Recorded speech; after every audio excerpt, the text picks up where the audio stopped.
नमस्कार दोस्तों, मैं आपका अपना अमित चौधरी आप सभी का स्वागत करता हूं आपके अपने channel bully dogs in India के ऊपर। दोस्तों आज हम आए हैं राजस्थान के नागौर ज़िले में। दोस्तों काफ़ी टाइम से मेरा भी दिल कर रहा था मैं कभी राजस्थान घूमूं, तो सौभाग्य से मेरे को आज ये टूर मिल ही गया। और आज यहाँ मैंने देखा लोग बहुत ही सिंपल टाइप से जीते हैं, इनकी लाइफस्टाइल बिल्कुल सिंपल है और रहना सहना इनका खाना पीना बिल्कुल सिंपल है। तो मैंने गांव घूमा देखा तो बहुत ही अच्छा लगा। और यहाँ के जो वासी हैं वो बहुत ही सिंपल आदमी हैं, आने जाने वाला का बहुत अच्छा सम्मान करते हैं। तो दिल को मेरे को बहुत अच्छा गोविंद भाई ने मेरे को यहाँ आप इनवाइट किया, तो भाई साहब का बहुत दिल से धन्यवाद। और आओ भाई से पूछते हैं इसके जो शौक़ है वो कैसे बुल्ली की तरफ ये अट्रैक्ट हुए। राम राम अमित भाई। राम राम जी भाई साहब। बुल्ली डॉग्स इन इंडिया के सभी दर्शकों को मेरी तरफ से Ram Ram and most welcome in Amit भाई राजस्थान। धन्यवाद भाई साहब। Thank you. भाई साहब आप अपने परिचय दें। हाँ अमित भाई, मैं राजस्थान के नागौर ज़िले से डेगाना तहसील से हूँ। डेगाना तहसील में छोटा सा गांव है गोनरडा, वहाँ का वासी हूँ। भाई साहब आप क्या काम करते हो। मैं अमित भाई 2012 से कर्नाटक के अंदर बल्लारी, वहाँ पर मेरा जीन्स पैंट का मैन्युफैक्चरिंग है। मैं वहीं पर काम करता हूँ और वहीं रहता हूँ, विद फैमिली हम वहीं रहते हैं। और मैं साल में 1-2 महीने छुट्टी बिताने के लिए राजस्थान आता हूँ। अच्छा। अपने घर परिवार या रिलेशन दोस्तों के साथ में, अपने गांव वालों के साथ में मिलने के लिए गांव आता हूँ। बाकी ज़्यादातर मैं वहीं रहता हूँ। भाई साहब मेरे को यहाँ के आपके गांव बहुत ही अच्छा लगा। तो आप बताना चाहोगे यहाँ के जो लोग हैं वो किस टाइप से अपना लाइफस्टाइल जीते हैं। अमित भाई, यहाँ के लोगों का लाइफ स्टाइल एकदम सीधा है, सीधा साधे लोग हैं, एकदम नेक दिल शरीफ आदमी है। और जो भी बाहर से गेस्ट आने जाने वाले हैं उनके हम रेस्पेक्ट बहुत ज़्यादा करते हैं। हाँ ये तो हमारे मैंने भी देखा है भाई हाँ, साहब। ये हमारे ऐसे भाई हमारे घर में ही वही इन्वायरमेंट है, तो पीढ़ी दर पीढ़ी वो चलता आ रहा है। बाकी हमारे एरिया में पानी की थोड़ी समस्या है, पानी इतना नहीं है। हाँ, हालांकि मेरे खुद के है, ट्यूबवेल है वगैरह है सब कुछ, लेकिन तो भी समस्या है। और खाली बरसात के ऊपर ही डिपेंडेंट है ज़्यादातर। जो बारिश होती है तो उन्हीं से फसलें वगैरह गांव वाले या इस इलाके के लोग वही हाँ काम भाई साहब करते हैं। मैंने देखा काफ़ी पूरा एरिया खाली ही है। हाँ, पूरा खाली ही अभी इस टाइम तो पूरा आपको खाली मिलेगा, क्योंकि पानी है ही नहीं, पानी की बहुत समस्या है। तो फिर कोई काम काज वाला वो है नहीं, इसलिए वही है। बाकी जो यंगस्टर है वो सब बाहर की तरफ, जो कोई अपना कोई बिजनेस कर रहा है या कोई किसी फील्ड में, कोई किसी फील्ड में, उस तरफ ज़्यादा रुझान कर रहे हैं और अच्छा सेटअप चल रहा है। भाई साहब तो आप ये बुल्ली की तरफ कैसे अट्रैक्ट हुए, कहाँ से आपकी जर्नी स्टार्ट हुई। अमित भाई, बुल्ली से पहले मेरे घर में मेरे दादाजी के टाइम से ही कुत्ते रख रहे थे, शौक था। तो फिर पहले देसी कुत्ते वगैरह हो गए गांव में से कि कोई कुत्ता रख लिया, पाल लिया अच्छा। और उस टाइप से देखता, मैं भी छोटा था, बड़ा होता रहा तो देखता रहा कि घर में कुत्ते थे, हर टाइम एक ना एक कुत्ता रहता था। उसके बाद में 2018 के अंदर में मुझे कुत्ता चाहिए था ऐसा जो सिक्योरिटी के लिए या थोड़ा हैवी, कुछ अलग, जो देसी रख रहे थे दादाजी के टाइम से, पुराने टाइम से। फिर मैं बड़ा हुआ, फिर मुझे शौक ज़्यादा था, मैं कुछ अलग चीज़ रखना चाहता था। मैं यूट्यूब वगैरह सर्च किया तो मुझे बहुत सी ब्रीड देखी मैं। उसके बाद में मुझे बुल्ली कुत्ता के बारे में पता चला यूट्यूब के माध्यम से। फिर मैं उसके बारे में सर्च करता गया तो मेरे दिमाग में ये बैठ गया कि मुझे एक बार ये ब्रीड रखनी, ये क्या है कैसी है, क्योंकि मेरे एरिया में नहीं तो किसी के पास है नहीं, कोई इतनी जानकारी है लोगों के पास। तो मैं एक उसका बॉडी स्ट्रक्चर और उसका लुक देख कर के मुझे इस टाइप का कुत्ता रखना है। तो भाई साहब फर्स्ट बार आप कहाँ से डॉग परचेज किया आपने? मैंने 2018 या 19 के अंदर फर्स्ट टाइम अंकुर भाई है बिजनौर, उनके पास से एक डॉग लिया था। अच्छा प्योर जेड ब्लैक कुत्ता था, बहुत शानदार था, बहुत ही ज़बरदस्त कुत्ता था वो। अच्छा मेरे एरिया के अंदर वो कुत्ता आने के बाद में मेरा भी अच्छा खासा नाम हो गया, लोग देखने के लिए आते थे। अच्छा अच्छा उसको देखकर हर किसी का दिल खुश होता था, और इतना ही तगड़ा वो कुत्ता था। अच्छा। भाई साहब आप बताना चाहेंगे दर्शकों को, जो ये बुल्ली नस्ल है ये कैसी नस्ल है, किस टाइप की नस्ल है? अमित भाई, ये बुल्ली नस्ल है वो अपने फर्स्ट तो ये अपनी इंडियन नस्ल है, और ये पुराने ज़माने में जो अपने राजा महाराजा जो बड़े बड़े लोग थे वो इसको रखते थे, बड़े शौक से रखते थे, बड़े प्राउड के साथ रखते थे। फिर ये लुप्त के कगार पर आ गई, क्योंकि बाहर की इंग्लिश ब्रीड हैं वो उस सब वो लोग ज़्यादा रखना पसंद कर रहे थे, तो फिर इसकी तरफ ध्यान दिया नहीं। लेकिन जो इंडिया के अंदर अपने इंडिया में जो भी गिने चुने अच्छे बंदे थे जिन्होंने इस नस्ल को संभाल कर रखा, और आज ये 90 या इसके बाद में इसने धीरे धीरे अपना स्टेमिना बनाया है, तो आज ये बहुत ही बढ़िया नस्ल है। और उन बंधु का भी मैं शुक्रगुजार हूँ कि जिनकी वजह से आज हम जैसे बंधु को बुल्ली मिल रहे हैं या बुल्ली रख पा रहे हैं हम भी। अमित भाई, जब वो अंकुर भाई के पास से मैं डॉग लाया था, एकदम जेड ब्लैक कुत्ता था वो, बड़ा ही मस्कुलर था, हेड फेस का भारी भरकम कुत्ता था वो। तो वो कुत्ता मैं मेरे घर पर लाने के बाद में मेरे एरिया से या मेरे गांव से या आजू बाजू से लोग उसको देखने के लिए आते थे, और बड़ा ही एक प्राउड मोमेंट था कि हर अपने घर पर अपने मेरे कुत्ते को देखने के लिए आ रहे। बहुत ही ज़बरदस्त वो कुत्ता था। फिर इलेक्शन के टाइम थे हमारे गांव में, और 100-200 आदमी आते जाते रहते थे, सब कुछ कुत्ते की भी देखते, सब कहाँ से लाया, कैसा है, क्या है। फिर मैं उनको बताता था कि ये ब्रीड है, अपनी इंडियन नस्ल है और बहुत ही अच्छी नस्ल है, अपने एनवायरनमेंट के हिसाब से ये अच्छी नस्ल है, तो मैं इसलिए इसको रख रहा हूँ। तो लोग उसकी तरफ बहुत ही अट्रैक्टिव होते थे। फिर वो अचानक अमित भाई 1 साल 1.5 साल रहा मेरे पास। फिर उसको सडनली उसको क्या हुआ कि उसका हार्ट फेल या कोई किसी भी वजह से वो एक 2 मिनट के अंदर ही उसकी डेथ हो गई थी। अच्छा अच्छा सडनली कोई चांस ही नहीं बना, कोई मौका ही नहीं बना कि हम उसको कुछ कर पाए, अच्छा और वो मर गया था। अच्छा फिर वो मरने के बाद में एक धक्का सा लग गया था कि यार इतना अच्छा कुत्ता, और अब क्या करेंगे, क्योंकि हम उसके आदी हो गए थे। हमारा फैमिली में सब लोग, गांव वाले भी वगैरह उसको देखने एक अच्छा लगता था कि यार उसका कुत्ता है, अच्छा है, तो हम उस चीज़ के लिए आदी हो गए थे। तो फिर मैं वो मरने के बाद में देखता रहा कि लानी तो वही है, ब्रीड तो वही रखनी है, क्योंकि वो 1 साल 1.5 साल में ही मेरे दिल में या मेरे घर वालों के या मेरे गांव में एरिया में एक अच्छा मुकाम बना लिया था उसने। अच्छा फिर मैं वो बुल्ली लाना था, तो मैं देखता रहा भाई कैसा क्या कैसा क्या कैसा क्या, उस चक्कर में लगा रहा। धीरे धीरे धीरे धीरे धीरे धीरे फिर मैं मेरे कोई दोस्त के थ्रू मुझे इस फीमेल के बारे में पता लगा। कौन सी फीमेल है वो, वाइट वाली? वाइट वाली। अच्छा जी, इसका क्या नाम है भाई साहब? भाई साहब, इसका नाम ओडी है। अच्छा इसका नाम मैं शौक से ओडी रखा हुआ हूँ। अच्छा अच्छा, पहले कुछ और नाम था इसका? हाँ, पहले कुछ और था, वो मुझे पता नहीं। मेरे घर में जब से आई है इसका नाम यही है और यही चल रहा है। अच्छा तो वो मैं दोस्त के साथ में उनसे बस उन्होंने इसके बारे में मेरे को बताया कि ऐसी ऐसी फीमेल है और आप लेना चाहते हो तो देख लो। मैं उसको फ़ोटो वीडियोस देखा, मुझे पसंद आ गई।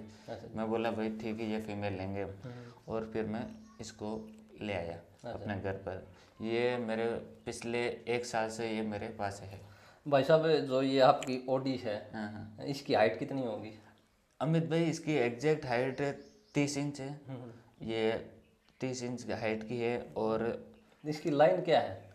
इसकी लाइन अमित भाई, जो बिल्ला रंधा भाई के पास में है, ब्लैक जैक, अच्छा जी। जो इम्पोर्ट है, अच्छा ये उसकी डायरेक्ट डॉटर है। इसका फादर जैक है, और इसकी मदर है वो बुड्ढा टाइगर की बच्ची थी। अच्छा जी। बुड्ढा टाइगर की बच्ची पे जैक लगा था। हाँ अच्छा अच्छा। उस कॉम्बिनेशन से ये फीमेल आई थी। तो भाई साहब, जो ये आपके पास फीमेल है ये थोड़ी कमज़ोर दिखाई दे रही है। ये अमित भाई अभी इसने रिसेंट ही बच्चे दिए हुए हैं। अच्छा जी। इसका लीटर आया हुआ है हमारे पास में अभी 1.5 महीने से इसने बच्चे दिए हुए हैं 45-50 डेज के करीबन। तो उस वजह से ये थोड़ी कमज़ोर है, अदरवाइज बाद में फिट एंड फाइन हो जाएगी। आप भाई साहब सेल परचेज का काम करते हो? अमित भाई मैं आज दिन तक मैं मेरे हाथ से एक भी जानवर सेल या परचेज नहीं कर रहा हूँ। अच्छा। सिर्फ मंगवाए हैं, वो एक मंगवाया था, उसकी डेथ हो गई थी। तो फिर वो शौक हो गया ऐसा कि यार रखना बुल्ली है अब। तो फिर मैं इसके बाद में ये लाया ओडी। और परचेज सेल के लिए मैं आज दिन तक एक भी कुत्ता सेल नहीं कर रहा हूँ, या फिर ये मेरा काम भी नहीं है। मैं इसमें खाली शौक से ही अपने घर पे रखता हूँ, अदरवाइज मेरा ये कोई काम नहीं है। आपने भाई साहब मेल क्यों नहीं लिया, फिर आपने फीमेल ली? हाँ अमित भाई, इसके पीछे भी रीजन था कि वो मेल जब मेरे पास में था ब्लैक कलर वाला, उसको देखकर जो भी बंदा आता था वो यही बात करता था कि यार मुझे ऐसा चाहिए, मुझे ऐसा चाहिए, मुझे ऐसा चाहिए। तो भाई मेरे पास तो मेल था, फीमेल ने थी नहीं, या मेरे एरिया में भी कोई 100-200 किलोमीटर दायरे में मेरे ख्याल से है नहीं। तो फिर मैं अब उनको दूं कैसे या क्या करूं? तो फिर वो उसकी डेथ हो गई और उसके बाद में मैं देख रहा था कि यार बुल्ली लाना है। उसके बाद फिर मैं वो उन्हें दोस्त ने बताया कि यार तो फीमेल ही ले ले, अच्छा। और अच्छी अपने को फीमेल ये मिल रही है। अच्छा। बोले तो ये अपने को मिल जाएगी।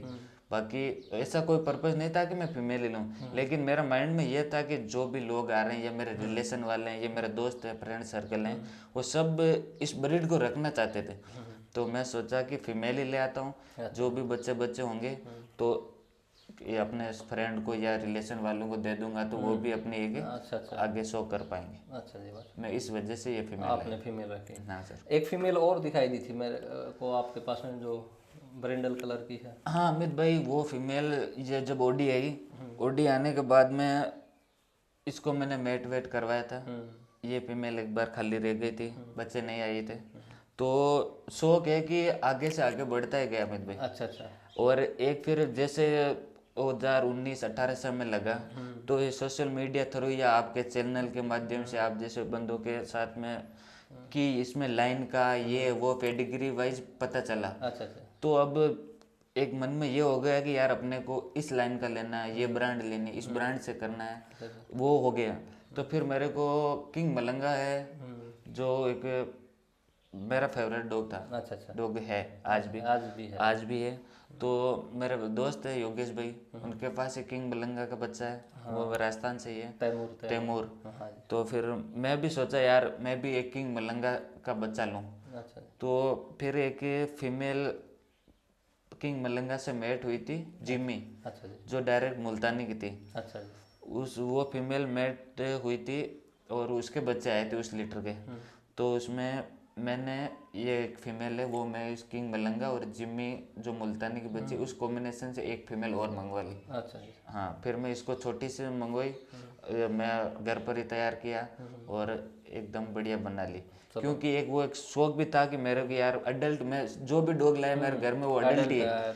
जो ब्लैक वाला था वो भी अडल्ट था, ये फीमेल है वो भी अडल्ट थी। तो एक छोटा बच्चा किस टाइप से क्या कि उसके साथ में रहना है, उसके साथ में टाइम स्पेंड करना, वो एक फीलिंग लेनी थी। अच्छा। उस वजह से मैं एक छोटी फीमेल लाई। तो आपको क्या डिफरेंस लगा एक बड़े डॉग लेने में और एक छोटी जो पप्पी है उसको लेने में और तैयार करने में, क्या डिफरेंस लगा आपको? अमित भाई, एक छोटा पपी लेने में और बड़े में ये डिफरेंस है कि मैं जहाँ तक मेरा एक्सपीरियंस है कि छोटा बच्चा लेकर मैं अभी इस फीमेल को छोटी ली तो इसको मैं मेरे हिसाब से पूरी तैयार कर पाया। अच्छा। या मैं जो क्या चाहिए इसे वो मैं इसके साथ में कर पाया। अब मुझे जो सिक्योरिटी चाहिए इसको, या फिर थोड़ा अग्रेसिव, या मेरे को इसको एकदम अट्रैक्टिव बनाना है, तो मैं उस हिसाब से इसको तैयार कर पाया। तो क्या डिफरेंस है आपकी जो कद काठी वाली, तो आपकी जैक की बहुत अच्छी फीमेल है, देखो। हाँ। और आज बहुत ही तगड़ी लाइन है, और एक ये आपने तैयार की, तो इन दोनों फीमेल में आपको क्या डिफरेंस दिखाई देता है? डिफरेंस है कि वो जो बड़ी वाली है वो थोड़ी शांत है, ठंडी फीमेल है, एकदम ज़्यादा अग्रेशन नहीं है उसमें, और ये शांत स्वभाव की है। तो मैं चाह रहा था, क्योंकि मेरे खेती बाड़ी का है काम, जहाँ पर अंकल मेरा वो ट्यूबवेल पे वो काम करते हैं, तो वो फार्म हाउस है वहाँ पर। तो मैं चाह रहा था कि एक थोड़ा के अग्रेशन के साथ में तैयार करूँ किसी भी पपी को। तो फिर मैं ये फीमेल लाकर इसको वहाँ रखा और उसको उस हिसाब से तैयार किया। अच्छा। तो ये आज बहुत ही ज़्यादा अग्रेसिव और एकदम खूंखार बन के तैयार है मेरे सामने, क्योंकि मैं इसे यही चाहता था। अच्छा जी। मुझे सिक्योरिटी के लिए या खेती बाड़ी में रहते हैं वहाँ पर, तो उस पर्पज़ के लिए मुझे इस टाइप से तैयार करना था। तो आपका कहने का मतलब ये है, अगर आप पप्पी को किस टाइप का तैयार करना है वो आप पे डिपेंड करता है। बिल्कुल, मेरा जहाँ तक मेरा एक्सपीरियंस है यही है कि अपने ऊपर डिपेंड है कि अपन किस टाइप से उसको तैयार करना चाहते हैं। तो मैं और करके भी दिखा दिया। और आपके फैमिली के प्रति इसका कैसा व्यवहार है? अमित भाई फैमिली के प्रति एकदम इसका शांत है, अच्छा जी। एकदम अच्छा व्यवहार है इसका। कोई आप तो भी बता रहे हैं एग्रेसिव है। नहीं, अग्रेसिव है, लेकिन जो दूसरे जंगली जानवर है अच्छा अच्छा या फिर बाकी अदर के कोई भी XYZ समझ लो, जो फैमिली मेंबर को छोड़कर अच्छा अच्छा। उनके लिए अग्रेसिव है। बाकी फैमिली के लिए कोई भी नहीं, रात में खुली रहती है। मेरा छोटा लड़का भी है या मेरे घर में भी और भी छोटे मेंबर है, लेकिन आज दिन तक कोई ऐसा केस नहीं हुआ कि इसने कुछ गलत कर दिया। इसकी उम्र कितनी हो गई भाई साहब? इसकी जो मलंगा वाली है, इसकी एग्जैक्ट 12 महीने उम्र हुई है इसकी। और 22 फरवरी का इसका जन्म है और अभी 12 महीने कुछ दिन ऊपर हो गए। अच्छा। और जो आपके बड़े वाले फीमेल उसकी क्या उम्र है जी? जो बड़े वाली है उसकी करीबन 3.5 साल के लगभग उसकी एज है। अच्छा भाई साहब, ये किस वातावरण में सूटेबल है जो ये बुल्ली नस्ल है ये अमित भाई मेरे एरिया में तो गर्मी के टाइम गर्मी भी बहुत ज़्यादा पड़ती है, सर्दी के टाइम सर्दी भी बहुत ज़्यादा है, और सब कुछ ज़्यादा ही है। ऐसा मौसम ऐसा नहीं है कि इक्वल रहता है, चेंजेस भी होते रहते हैं। लेकिन मैं इस नस्ल को जब से रख रहा हूँ तब से ये है कि नोटिस किया कि ये हर वातावरण को इजीली अडॉप्ट कर लेती है। या इसमें कोई जैसी ज़्यादा नहीं है कि सर्दी ज़्यादा है तो ये नहीं सहन कर पाएगा या गर्मी ज़्यादा है तो सहन नहीं कर पाएगा, ऐसा कुछ नहीं है। इजीली हर मौसम के अंदर होता रहता है। भाई साहब? आपको बुल्ली में ऐसा क्या चीज़ दिखाई दिया जो आपने अदर ब्रीड को छोड़ के बुल्ली की तरफ आप अट्रैक्ट हुए? अमित भाई मैं फर्स्ट लाया था जर्मन शेफर्ड, और उसके बाद में एक डोबरमैन भी रखा था, और फिर देसी वाले तो है ही थे ही। लेकिन ये है कि ये जो डोबरमैन है या जर्मन शेफर्ड है ये हर किसी के पास आजकल मिल जाते हैं, हर किसी घर में भी रहते हैं। तो मुझे कुछ अलग एक तगड़ा कुत्ता चाहिए था जो बॉडी स्ट्रक्चर वाइज या दिखने में और जो एकदम लंबा चौड़ा कुत्ता हो, मैं उस तरफ जाना चाहता था। तो मैं बुल्ली के अंदर आया। फिर मैं वो डॉग लाने के बाद में उसके साथ रहा, और उसके जो भी लोग देखते या लोग देखने के लिए आते और वो इसकी तारीफ करते या मुझे पूछते कहाँ से लाया, कैसा है, क्या ब्रीड है, ये क्या नस्ल है, कहाँ मिलती है, और देखते थे मुझे भी चाहिए, मुझे भी दे दो। तो फिर मैं वो लोग आते, देखते, रुकते, करते, तो उनका एक देख कर मुझे भी कुछ प्राउड फील होता था कि यार अपने घर पर कोई चीज़ है, अपने घर पर कोई चीज़ है। तो मैं इसके बाद में इस लाइन से या इस ब्रीड से जुड़ा ही रहा। मुझे अदर सब छोड़ दी, कोई भी पसंद नहीं है। बस हाँ, हो सकता है कि किसी को पसंद भी हो, मैं ये नहीं कहता, लेकिन मेरी पर्सनली चॉइस अब बुल्ली ही है और आगे भी बुल्ली ही रहेगा। अगर मेरे घर में अब कुत्ता रहेगा तो बुल्ली का ही रहेगा। भाई साहब, आप हमारे दर्शकों को कुछ संदेश देना चाहते हो? अमित भाई, मैं अपने दर्शकों को संदेश तो क्या यही कहना चाहूँगा कि सर एक बार आप बुल्ली ब्रीड रख कर देखें, और एक बार जो बंदा बुल्ली रख लिया वो मेरा नहीं ख्याल कि कभी छोड़ पाएगा। क्योंकि इसका रीज़न है कि मेरे जैसा बंदा या मेरे एरिया में इतना चलन नहीं है इसका।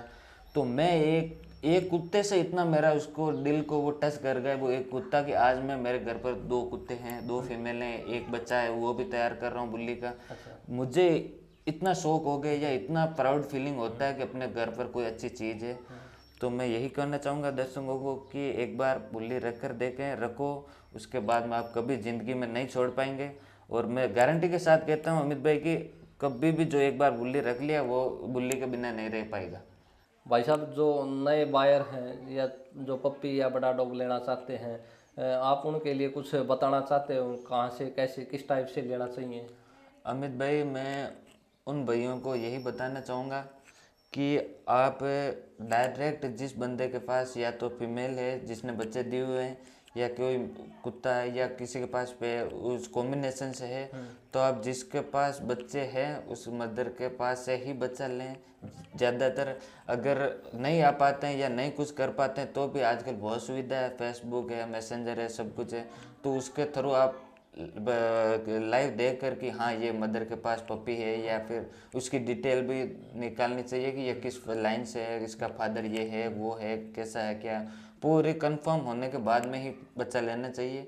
बाकी दूसरों के चक्कर में पड़कर या किसी भी, आजकल यूट्यूब वगैरह पे बहुत से चैनल है जो किसी का भी बच्चा के इधर भी उठा को किसी को भी दे देते हैं कम प्राइस में ये वो, और जो नए बायर्स होते हैं वो कम प्राइस के चक्कर में उनको खरीद लेते हैं, लेकिन वो आगे जाकर वो चीज़ नहीं बन पाती जो जो एक अच्छे ब्रीडर के पास है या जो अच्छे बंदे के पास से अपन पपी लेते हैं वो चीज़ अलग ही बनती है, और जो हम कम प्राइस वाली लेते हैं वो अलग ही बनती है। फिर अपन बोल रहे कि यार ये मेरा ऐसा नहीं बन पाया वैसा नहीं बन पाया, तो फिर उसमें अगले वाले की कोई गलती नहीं है। अगर अपने को अच्छा बनाना है, अच्छी चीज़ अच्छी रखनी है, तो उसके लिए इन्वेस्टमेंट अच्छा करना ही पड़ेगा अपने को। एक बार वन टाइम इन्वेस्टमेंट है, अच्छी कर लेंगे 10-12 साल तक तो इजीली रहता है। तो अपने घर पर तो एक 10-12 साल तक कभी भी डाउट नहीं होता अपने को भी कि यार अपने पास किसका बच्चा है या कैसा है क्या नहीं है, माइंड कंफर्म रहता है, क्लियर रहता है कि भाई मेरे पास आज एक की फीमेल है। अब कोई एकदम किसी को भी पूछने की जरूरत नहीं, नहीं तो तीसरे चौथे बंदे से मैं लूँ तो फिर ये डाउट भी रहता है, और वो उसमें वो मज़ा नहीं आता जो कि अपने जेन्युइन मदर के पास से पपी लें, और उसको चाहे बेशक वो 10-15 हज़ार महंगा पड़ेगा, और महंगा पड़ता भी है। जो जो समझो डीलर है या जो कोई एजेंट है या वो जो भी है वो उनका शायद तो काम है, लेकिन उनके पास से और जेन्युइन बंदे के पास में अपन बच्चा लेंगे उसमें डिफरेंस आएगा रेट का। लेकिन ये चीज़ बनेगी इसकी अपन उस बंदे के साथ में टच भी रहेंगे कि यार तेरे कुत्ते की या तेरे फीमेल की मेरे पास बच्चा है, ये कैसा बन रहा है क्या हो रहा है, तो अपने एक अंडरस्टैंडिंग भी अच्छी रहेगी और अपन अच्छा तैयार कर पाएंगे। मेरा यही संदेश है कि जो भी लोग नए बाहर से वो एक जेन्युइन बंदे के साथ में पपी लें, और कोई मदर के पास से जहाँ तक हो सके मदर या फादर के पास से ही पपी लेने में फ़ायदा है। हमारे चैनल के प्रति आपकी क्या राय है भाई साहब? अमित भाई, आपके चैनल के प्रति राय ये है कि आप जैसे बंदों की वजह से ही फर्स्ट तो कि मैं इस बुल्ली के बारे में जान पाया, यूट्यूब वगैरह के माध्यम से कि ये टाइप की चीज़ें हैं, और आप इतना अच्छा काम कर रहे हैं। आज आप अपनी बेस्ट लोकेशन से मेरे यहाँ आए हैं और मेरे फीमेल ने देखी है, मेरे कुत्ते देखे हैं, तो बहुत ही अच्छा अपना कीमती समय निकाल कर आप सबको घर बैठे बता रहे हैं कि इस बंदे के पास ये चीज़ है, ये लाइन है, ये अच्छी है, इस टाइप से ये वो सब कुछ अब घर बैठे हम जैसे लोगों को पता चल जाता है कि किसके पास क्या है क्या नहीं है, क्या डाइट दे रहा है वो कैसे बना रहा है, कैसा बना है, एज वाइज सब कुछ इजीली हमारे को घर बैठे सब कुछ पता चल जाता है। इसके लिए हम आपका बहुत बहुत आभारी अमित भाई कि आप इतना कीमती, क्योंकि आज के टाइम में सब किसी के भी पास टाइम नहीं है, वो बाकी सब कुछ है लेकिन टाइम ही एक ऐसी चीज़ है कि वो किसी के पास नहीं है। आप टाइम निकाल रहा है और इस ब्रीड को आगे बढ़ा रहे हैं, इसके लिए थैंक यू सो मच। धन्यवाद भाई साहब। Thank you sir.